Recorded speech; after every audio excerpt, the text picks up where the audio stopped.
From one of the world's longest running construction projects I will see it. Probably I will be retired, but I will see it. to the world's first solar power tower. This is MegaWorld Spain.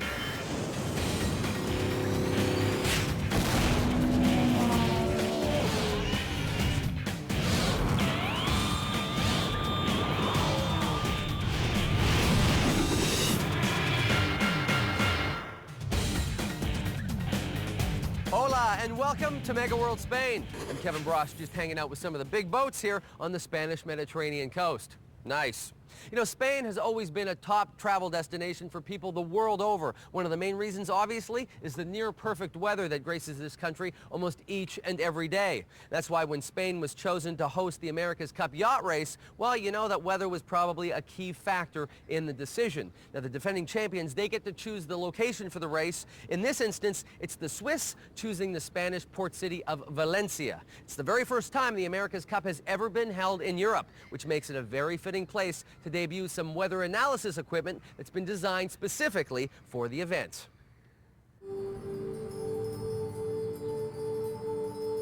The port of Valencia, Spain, host to one of the sporting world's most prestigious events, the 32nd America's Cup yacht race. Since the last race 4 years ago, defending Swiss champion Alinghi's sailing crew has been training hard on the water. So has its weather team, learning how to predict the weather off Spain's Mediterranean coast. It's now up to 10 knots across the course.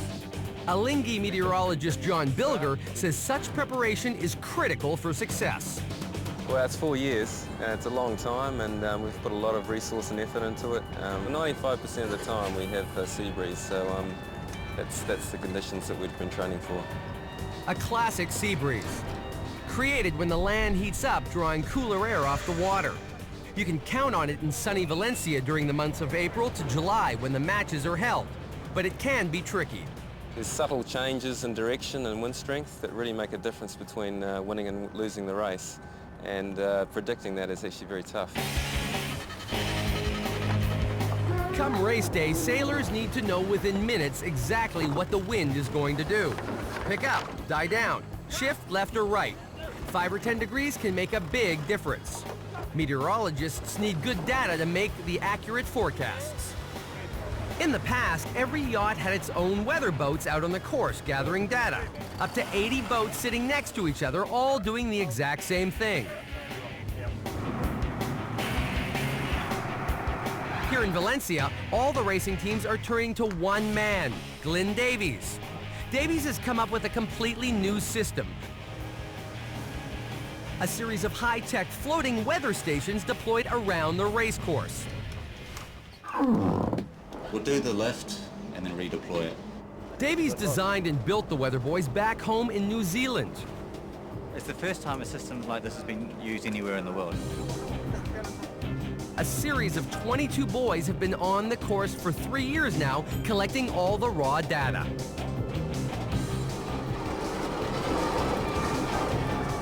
We're pretty confident that these buoys are very, very accurate and they're very reliable.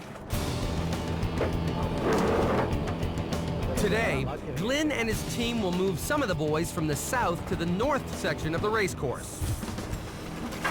The main weather boat, only 13 meters long, is purpose-built for taking the buoys in and out of the water.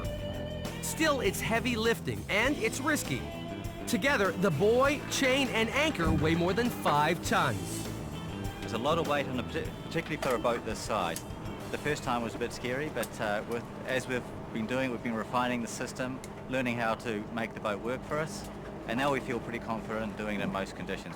Once the buoy is up on deck, electrical engineer Eduardo Aldes gets to open it up. What we have here is the Viper, and it's a unit that is essentially the brains of the system.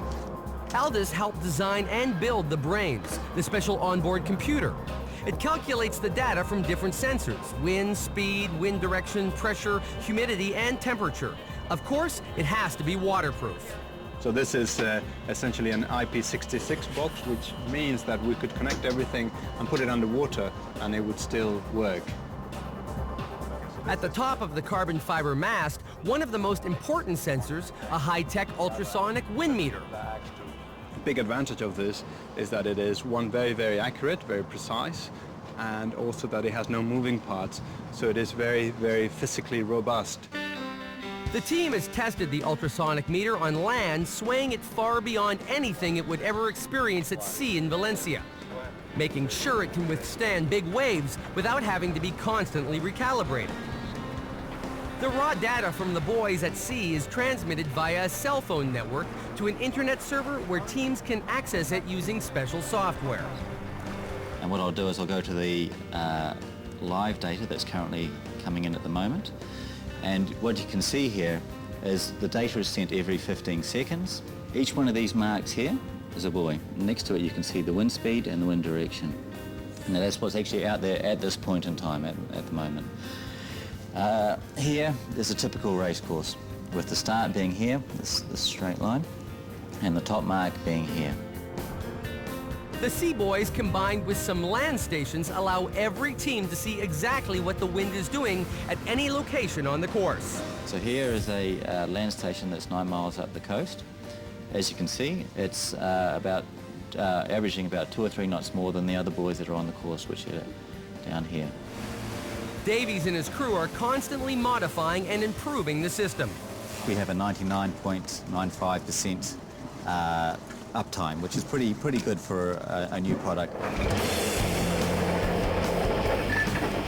Anything in the sea environment, it's going to break. You're dealing with corrosion, you're dealing with boats hitting it, you're dealing with 3 or 4 meter waves. It's not a nice environment. And if something does break down, the buoys are modular so they can be fixed at sea. If something goes wrong with the computer or a mast or anything, we can generally have it replaced within about 4 or 5 minutes. And that's particularly important on race days because the teams aren't interested in excuses. They just want results. And the results speak for themselves. Swiss team meteorologist John Bilger says the data is extremely accurate. It really is great. It works 7 days a week, 24 hours a day.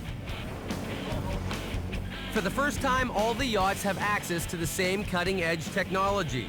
But predicting the weather can never be an exact science. There's also an element of gut feel to it because the science can only take you to a certain level. If the weather conditions are steady at the time, our impact is less. But if there is a big change coming, and if we get it right, it can be a race-winning call.